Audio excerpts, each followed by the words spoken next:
Okay, Marcus, this video is for you. Have your quad finished up. So here it is. I'm not 100% sure on the frame. I know that,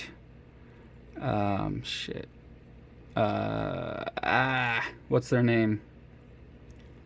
Catalyst Machine Works. I know they make this frame. I don't know if this is a clone or not. I have no clue, because I know you got it off Amazon, but I don't think it is, because it's really nice carbon and everything about it's just really nice. So I think it might be the actual Catalyst Machine Works one. But yeah, it's a 2.5 inch. We got the 16x16 stack on here. So I didn't know that you had a 16x16 stack. This frame takes a 20x20 stack. So I ended up having to use these adapters, these little adapters that I had my friend print out, that goes from 20x20 to, actually it was for going from whoop to 20x20, but it actually worked on this for going from 20x20 to 16x16. So it ended up working out. I believe this is the HGLRC 16x16 stack with the VTX. You have a RXSR, and that's on the bottom. If this battery wasn't here, you'd be able to see the bind button, but you don't need to worry about that because you sent me a new radio that you bought to work with this, which is this guy right here. This is the QX7.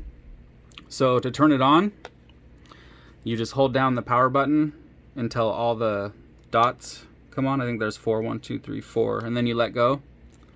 Okay.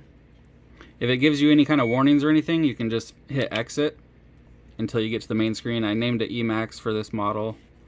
Okay, you have 3 auxiliary channels that I set up. So the very top back one, that's arm. So towards you will be arm, away from you will be disarm.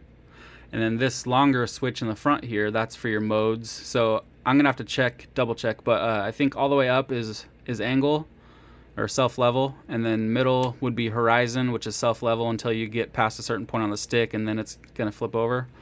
And then all the way down should be acro, which is no self-level at all.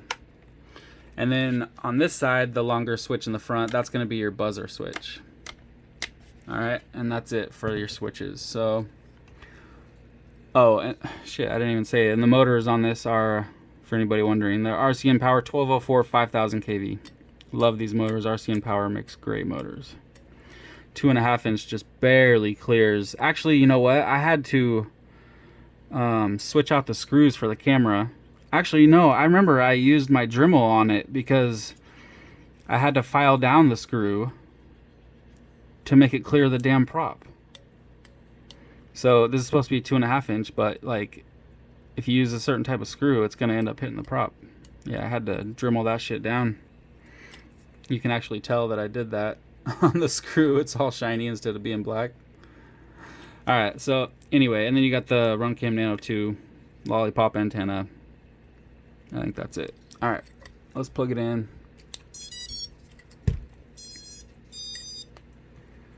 Make sure the video works.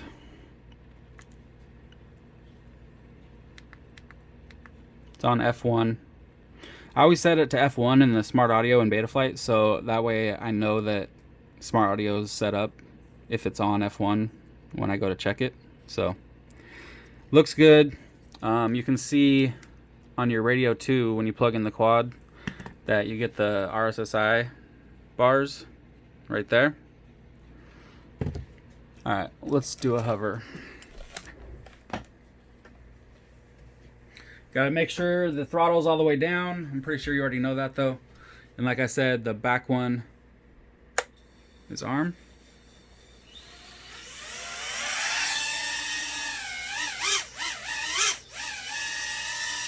It's on Betaflight 4.2.1 and it's flying super smooth.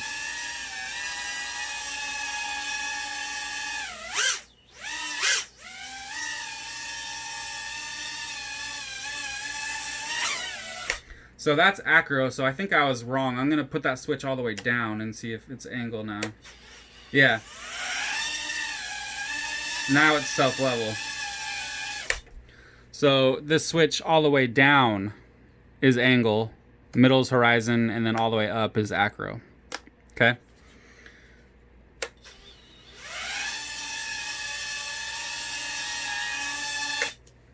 Sweet. And then the buzzer, let's make sure that that is set up. So it would be this all the way down.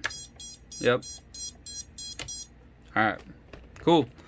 Good to go. So I'm going to get it boxed up and shipped out, and I'll send you over tracking when I have it. Thanks, Marcus.